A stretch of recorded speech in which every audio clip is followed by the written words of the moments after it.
I'm Kim. If you're shooting a bit of video, an external monitor is a great tool to have. The bigger screen compared to what you're going to see in the back of your camera really makes your framing and your playback an awful lot easier and helps your day just go a little bit smoother. So I thought I'd go into Amazon and have a look at what the cheapest one I could find is. And it turns out that it's the Feelworld FW568. It's £98 sterling, which I think is a bit of a bargain, and we'll get into why I think that in just a minute. The screen itself is an IPS color display, which means you've got great viewing angle. It's 450 nits of brightness, which isn't too bright, so you're probably going to have to use the included sunshade, which is this guy here, if you're going to be shooting in the sun. I'll just stick it on there for you. It does kind of work, but it's a bit cheap looking, and I really wish it was something a bit better, but I'm not going to complain for the money you spent. However, if you're using it on a cloudy day, it's more than fine. You'll have no problems at all seeing it. There is some good power options available on this guy. You have the ability to put two different kinds of battery, both the Sony NPF style batteries as well as the Canon L6 batteries. They mount in different ways into the back of the monitor, both on the same holding clip, and both are very secure. A good rattle won't have them coming off at all. And that's really nice. But not only that is you can power it with a DC 12 volt input. So you could use a wall brick like from your laptop, or you could use a bigger NPF battery or gold mount or V mount battery and just take that feed in. So as long as you can deliver enough juice for that to handle, you're good to go.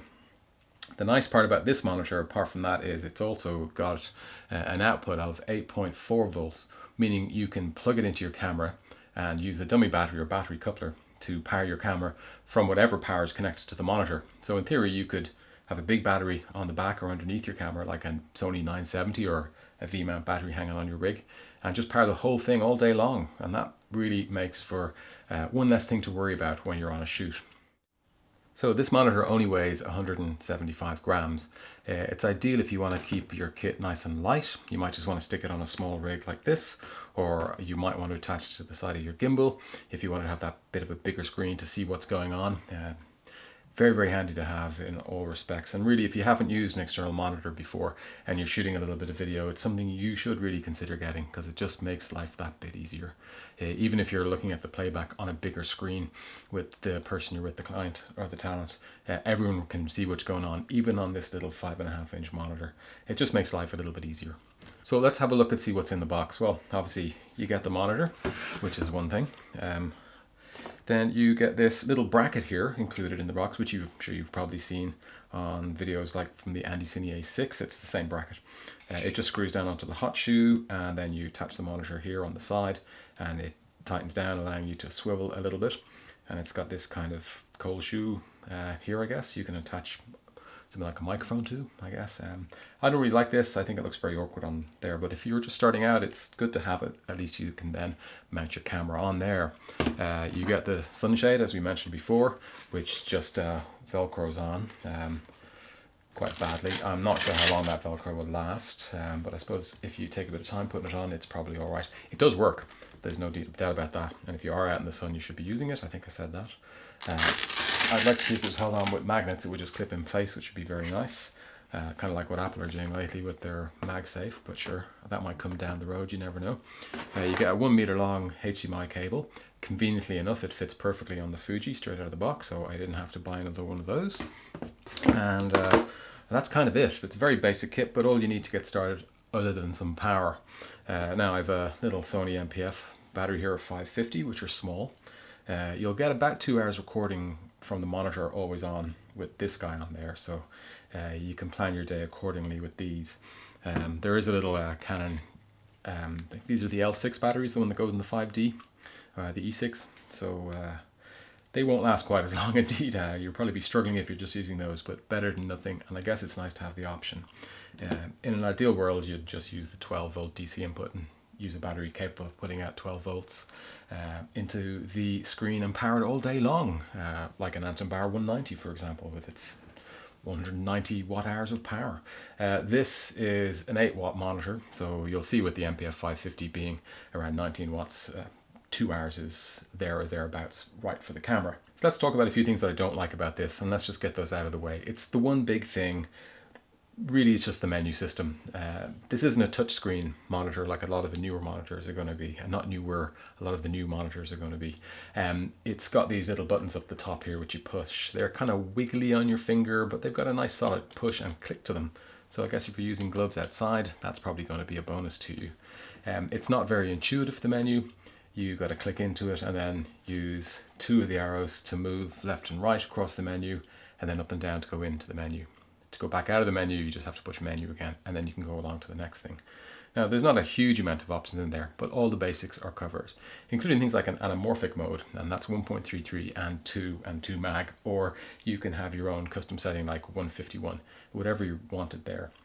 There are some nice features. It has zebras, so you can check your exposures. It has false colors as well, which is what I have set up on one of my shortcut buttons. I'll talk about those in a second. You can flip the image around depending on which way you're mounting the monitor. You might have it upside down to mount it on left or right of your gimbal or whatever. That's kind of a nice thing to do. It's got a histogram, not RGB, but it's there. You also have grid lines in there, so if you wanted to have your standard 9 grid, you can put that up. But I think more importantly is you have safe zones. So you can set the percentage in from the frame, say 80% out.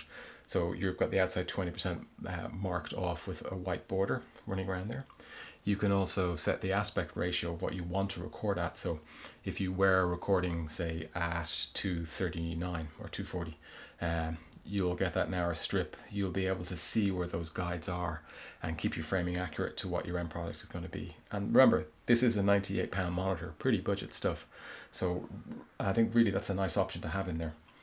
There is also a zoom option in there, which goes, I think, 4, 9, and 16 times zoom. So that's handy for checking your focus.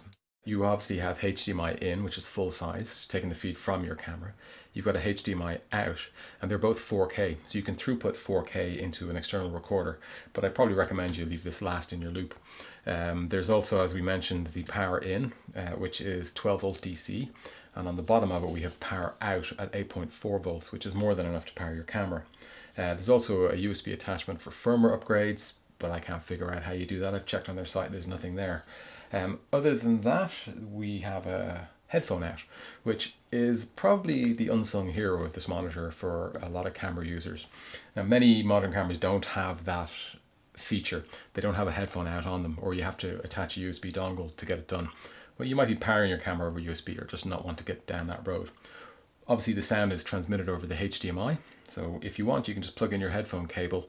Actually, let me grab a headphone cable. Yeah, you can just take your headphone cable and plug it into the bottom of that. And then you have a set of headphones which you can hear your recording in, which is pretty good if you're using that. Particularly if you had a run and gun setup with your microphone attached, maybe onto the side here, and your monitor running, and you're recording in with your headphones on, which is pretty good. Now, the XT3 obviously has a mic out, so I don't have to use that. But still, it's nice to have it there, and I'd love to see a lot more of these monitors. Sorry, that's got a bit loose. I'd love to see a lot more of these monitors have that kind of feature set. Remember, this is a really budget monitor. It's great to see. Now, the HDMI in is 4K. It's Ultra HD. It's not DCI 4K, and you're limited to 30 frames a second input on this. So if you're recording like on this camera here at 4K 60, you're just going to get a blank screen. It's going to throw an error at you. So the way of getting around that is, of course, just to set the HDMI output of your camera to HD, and then you've no problem recording in whatever frame rate the monitor can take, which is pretty much all of them, right up to slow motion, which I think is nice. You'll be recording internally in 4K if you want the 4K, obviously.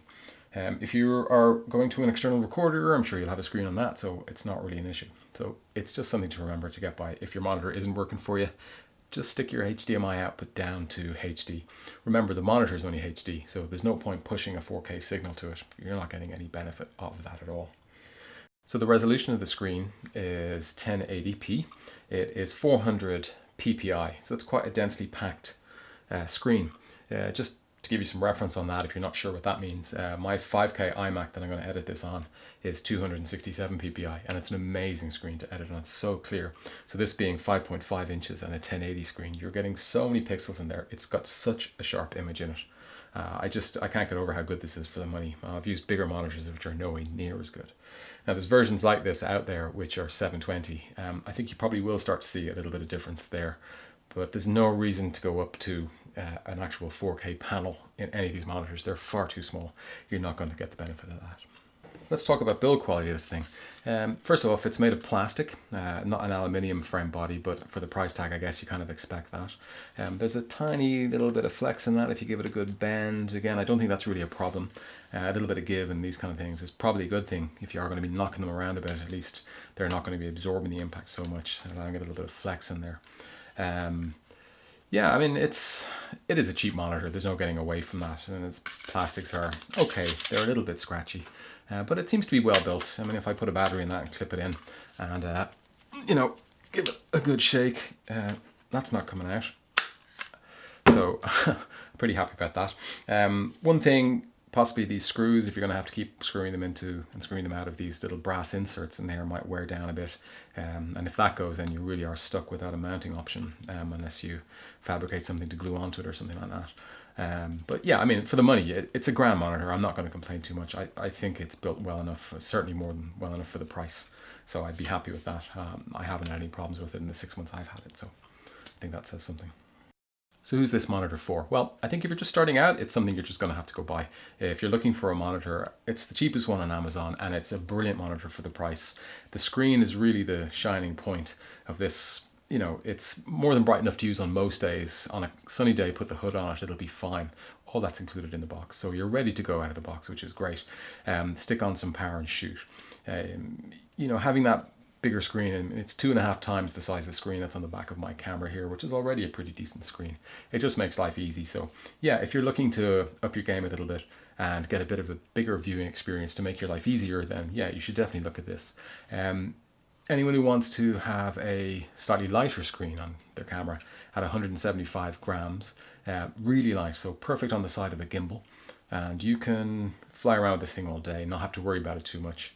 And at these kind of prices, you know, it's that much cheaper than everything else out there. Sure, there is some downsides like the menu and the squidgy buttons and maybe the questionable build. I mean, it's not bad.